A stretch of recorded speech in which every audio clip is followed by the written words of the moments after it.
Dubai and the UAE is the first country to...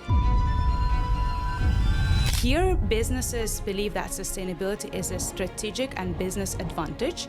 It's not optional. In terms of new businesses coming to Dubai, the market is absolutely...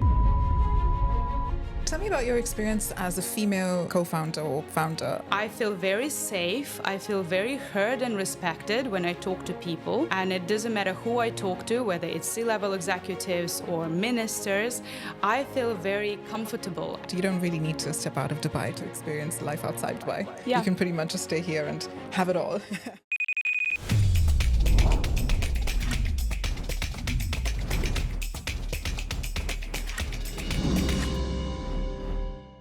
Hello and welcome to the Live, Work and Play in Dubai podcast for Economic Times.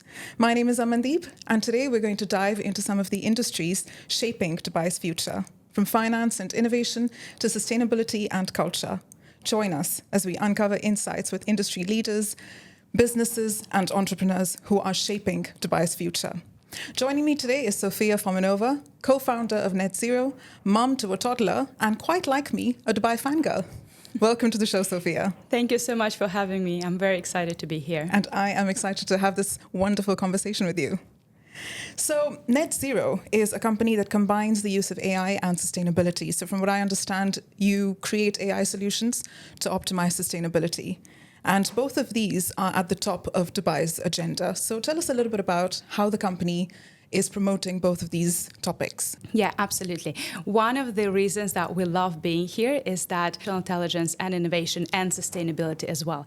And this is exactly what we do. We help large organizations and governments use artificial intelligence to achieve their sustainability and sustainable growth goals. The way we do it is very unique as well. So we build our own platforms and our own AI models to help businesses throughout the whole journey for their sustainability goals. Whether it's for carbon management or water solutions, air quality solutions, we help with everything. But the way we approach sustainability is through data science, and we help businesses gather data, structure data, make sense of it, and then help them with data-driven decisions. We strongly believe that sustainability is a data issue, and once you have data insights, you can really use it to drive efficiency, to bring value to the business, and also achieve sustainable and, most importantly, profitable growth within the business. In a conversation with another guest on this podcast, we were talking about how data is king and how numbers never lie. One of the challenges that we've heard about through conversations with stakeholders is that talent is quite a big problem in this region. And it's understandable, we are an expat-driven community. So that is something that we've seen through the years, and it is changing slowly but surely. For your company, where you develop these models yourself, do you find that this is a challenge? Do you find that you find the right people to develop these models? Do you find that the ecosystem that is available to you is quite conducive to the development of these models? I think it's a very important question, and I'm very happy we're talking about it. But I do actually have a very different perspective on that. Dubai and the UAE is the first country to appoint the Minister of AI. So the commitment is really coming from the top, and it spreads around businesses, but also people who are interested in contributing to the economy, right? So we see a lot of young people here being very passionate about innovation. The universities are studying AI courses and robotic courses as well. There are also a lot of courses that help businesses to improve their technology and AI skills. So overall, I would actually disagree. I feel like Dubai is encouraging everyone to participate by learning and constantly improving artificial intelligence skills. So tell me first about Net Zero. What is the difference, functionally speaking, in the UK and in the European Union? Regulation for sustainability has been around for a long time, but in the GCC, we're still kind of, I suppose, at the infancy stages of coming to terms with sustainability regulation. So tell me about that difference between the two areas in operation and in attitude. Yeah, fantastic question. Well, for us, it's actually a very unique place to be. Again, first is because the country and Dubai encourages this innovation. It accelerates adoption of AI, and it also fosters partnerships, right? So for us, it's very, very unique and very important. When it comes to sustainability, the approach here is very different, and it's very well aligned with what we believe in specifically. Here, businesses believe that sustainability is a strategic and business advantage. It's not optional. It's something that drives business, that drives efficiency, economic growth, and sustainability for the whole country as well. So again, for us, it's very important to be in the community where businesses believe that sustainability is driven not just by regulation. It's not a compliance checkbox. You just don't have to do it because you simply are almost forced to do it, right? The motivation here is very different. So businesses are coming from a different perspective. And for me personally, because I'm in the corporate and business development part of the business, I drive sales, marketing, and I bring our solutions to the market. For me, it's very important to understand where businesses are coming from. And again, it's not just businesses, it's the leadership. We work with a few governmental agencies here as well as large corporations. And the unique experience is that they genuinely believe that sustainability is the future for the country and for their business growth. So, we've spoken about this before, and this was something that I was quite proud to read about as well. So it's a big moment for Net Zero, recognized by Investopia as a Future 100 company. So, congratulations on that. Big honor. Thank you very much. So tell me about what that means for you as a founder, for your company, and, what your clients can expect in the future. It was really a proud moment for us. We came here just a few years ago. We knew no one. We didn't have any clients. We had zero expectations, and we had to build our business from ground up. And a few years later, we are now recognized as a Future 100 company by Investopia and also the Ministry of Economy. And we also got another recognition from another Ministry of Energy and Infrastructure for innovation. Wow. So, for us, it's absolutely fantastic because it motivates us and my team even more. We are very much committed to delivering the most innovative solutions to the market and to the businesses that we work with and hope to work with. And these recognitions spark even more motivation for all of us. And of course, it helps to be recognized because when we talk to new clients and even our current clients, there is more trust. Here, success is very much built on recognition, relationships, and good reputation. It does take time. Once businesses trust you and the team, it feels like more doors are open to us. For a company like yours, you've been recognized by multiple government entities. So, of course, like you said, that has built the trust that you need to expand your business. But I also want to talk about SMEs and, smaller companies or companies of a scale that is not quite as much as yours, because I know you work with government entities, you work with big corporations. So for newcomers into the market, for example, what would you suggest they can look at in terms of Dubai government initiatives when they look to navigate this market? First of all, the market is huge. And there are also regulations coming, which means that more and more businesses would need to become more sustainable. So there are companies that are leading the way, and there's a huge advantage for them. But even if you haven't started working on sustainability just yet, I would strongly encourage businesses to do that, because at some point you would need to due to regulations.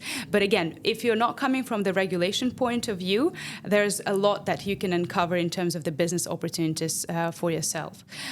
In terms of new businesses coming to Dubai, the market is absolutely huge.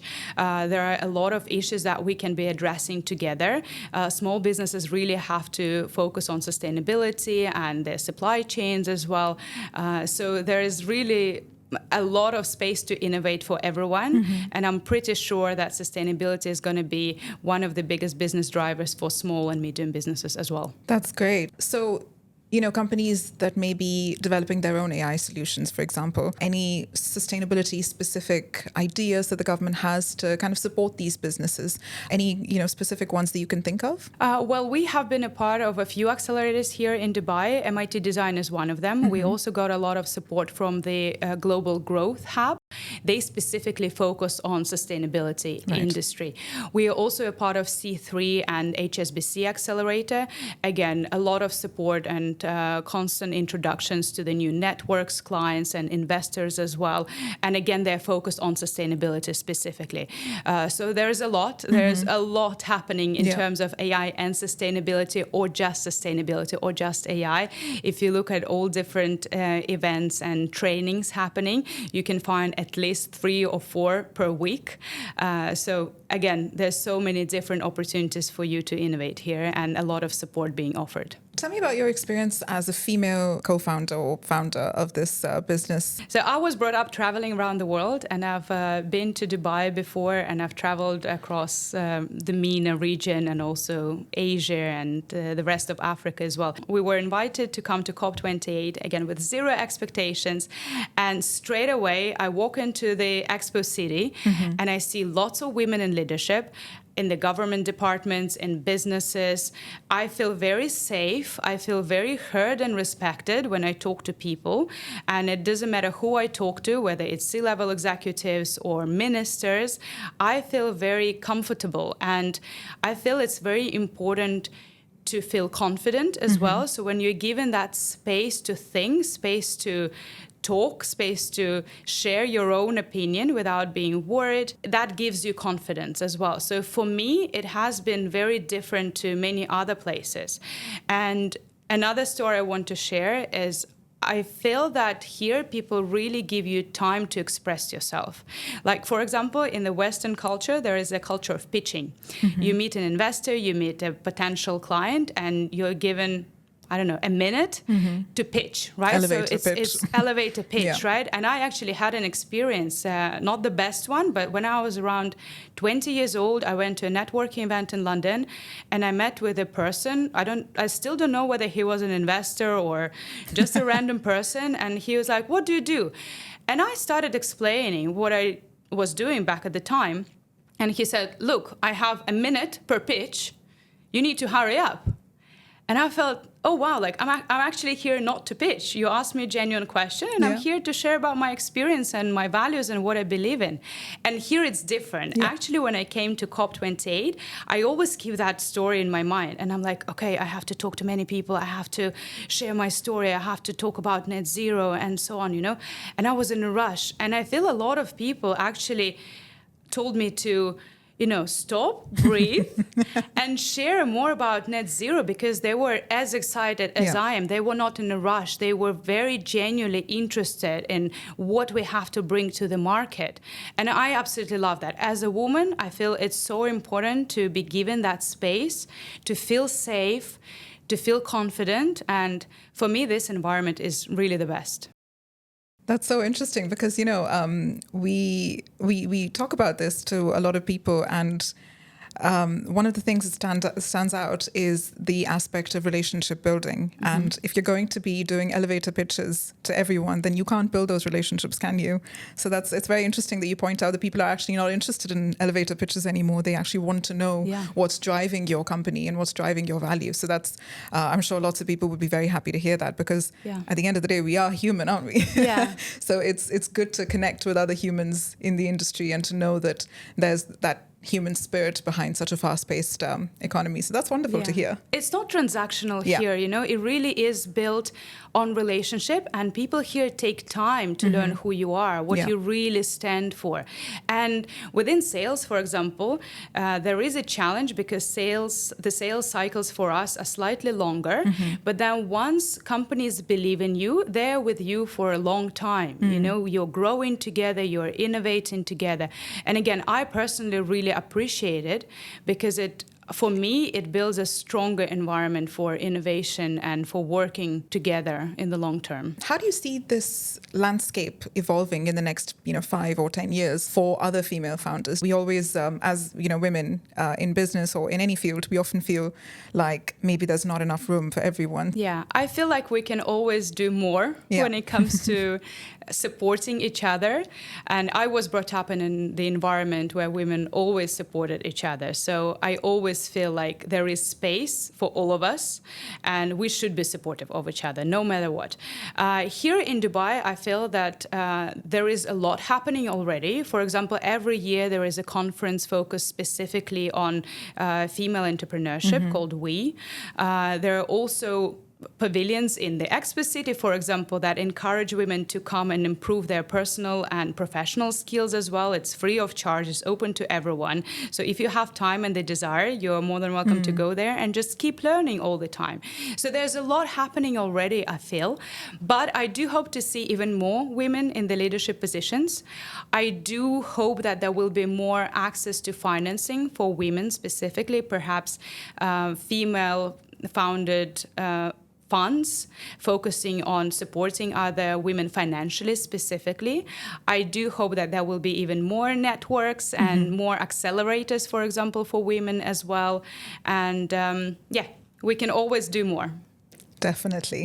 I think we've done enough shop talk. I want to talk about living and playing in Dubai now. Okay, fantastic. So you've got a beautiful young family here. You've got a lovely little daughter. How do you manage to be a hotshot in business and, be present as a parent and just, for yourself as well? So how do you balance that business and life in Dubai? I will not lie, it is a big challenge for me. It's just, I feel like it's good time management. I try to make sure that my daughter has enough to do as well, that she's always entertained and she has a lot of classes, for example. And Dubai is absolutely fantastic for that, I must say. Like, she has swimming lessons, she's got Montessori classes, she's got gymnastics now as well, and she's not even 2 years old. So she is always learning, and that's why she loves it. It's the weather is fantastic, especially now you can go out and play. She has her own friends. And there's so many different events happening in Dubai as well. We live on the Palm, and we have fairs every 3 to 4 weeks where I get to go with my daughter. I meet parents and new friends. She gets to meet her friends. And, everyone is busy, but in a very good way. So when it comes to balancing out, I try to make sure that she's busy during the day and she's having fun. And I get to work during those hours. And then around 4 or 5 p.m., I go home to make sure that we spend good quality time together as well. And that's how I try to balance it out. And weekends, I always try to make sure that we spend together as a family, because we also work with my husband and my partner.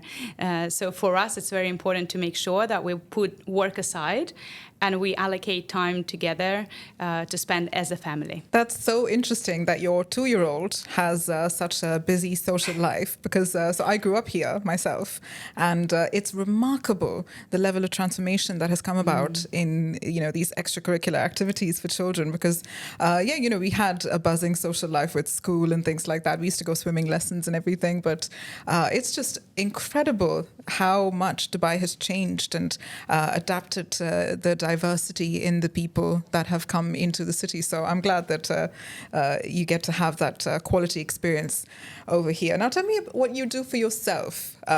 Kids will do kids things. What do you do for yourself when you want to disconnect with work? What are some of the cultural experiences in Dubai that you really enjoy? Yeah, I'm quite active myself, so I really like everything cultural, to be honest. We go to different musicals, operas, ballets, lots of music concerts as well, which my husband and I really appreciate in the region. I'm quite sporty myself, so I do paddle, Pilates, yoga. There's so many beautiful places these days as well, and they keep opening up new ones as well, which, again, I do have a note with new places coming up that I see on Instagram all the time, and it's never enough time to visit all of them because of the speed. And we don't really travel around the area. We really like staying in Dubai, mainly because it's hard to travel with a toddler. But I've been here for many months now, and there's always something new coming up. A lot of seasonal events, a lot of events for personal development as well, which I'm very passionate about. I went to Mind Valley, a Future Human Festival, which was fascinating, and a lot of professional development skills classes as well. So I'm always very busy, culturally, personal development, sports, you name it. Yeah, actually, you're right. The cultural scene over here has also really kicked off, because I spent some time in London myself, and I only ended up watching the Phantom of the Opera here. for the first time. Likewise. Yeah. Yeah. So it's amazing that all of these new cultural experiences keep coming up. And you're right, you don't really need to step out of Dubai to experience life outside Dubai. Yeah. You can pretty much just stay here and have it all. 100%. That's what it's been like for us. And you're also the second person to tell me this week that you have a list of places that you want to try, but you don't get the time to do it because something new keeps coming up. I think that's true for a lot of people. Yeah. New restaurants, new yoga centers, new paddle clubs. Yeah. And that is quite rare. Yeah. You know, I lived in London and Europe as well, and there are a lot of beautiful places, but the speed of the newcomers to Dubai, that's very impressive. So let's, wrap this up with 3 top tips that you have for people looking to enter the Dubai market. So this could be anything, either business and sustainability, AI, or just life in Dubai. What would be 3 things that you would like to tell people that they need to know to be able to maximize their time here? I think the first tip is that you really have to commit to being in Dubai. It does take time to organize your lifestyle here. It does take time to choose the right business environment that supports your business within your industry specifically. So I feel like Dubai really loves people who come here, commit here, and spend enough time here to actually be present. The second one is definitely build relationships. You have to be very strategic about networking events just because there are so many of them here. You have to move slow and very strategic, and you have to really spend enough time to find the right partners, to foster those relationships, and to give yourself enough time as well. The third tip would probably be keep exploring. As we said, there's so many things happening. You really need to get out there and keep exploring, try to find new friends. Everyone is very open here. They're always happy to become your friend or show you around. So make the most out of that. That's actually so true. I think it's the shared experience of being, almost like an outsider, trying to blend in the Dubai society. So I think that kind of unites us all, doesn't it, in a way? Yeah, and I feel it's very different from Europe, for example, because when you come to Europe and you've never lived there, it's quite hard to find new friends. Everyone keeps themselves busy, but not just because they're busy, it's just because they already have their established lifestyles. And it almost feels like it's harder for you to fit in. Here is the opposite. Maybe it's because everyone came here at some point and they still remember their experiences. Maybe it's just the personalities and the specific traits of characters that Dubai attracts. I'm not sure. But it's very, very open here, and it's much easier to fit in no matter who you are. Well, whatever it is that is attracting people to Dubai, it's doing the right thing. So I agree. It's brought people like yourself into my orbit. So I'm very grateful for that. Yes, me too. Great. Thank you so much, Sofia, for your absolutely wonderful insights on the industry, and so glad to have had this conversation with you. Thank you so much for having me. And that is a wrap for Live, Work and Play in Dubai. If you enjoyed this conversation, follow us for more for business and innovation in Dubai. See you next time.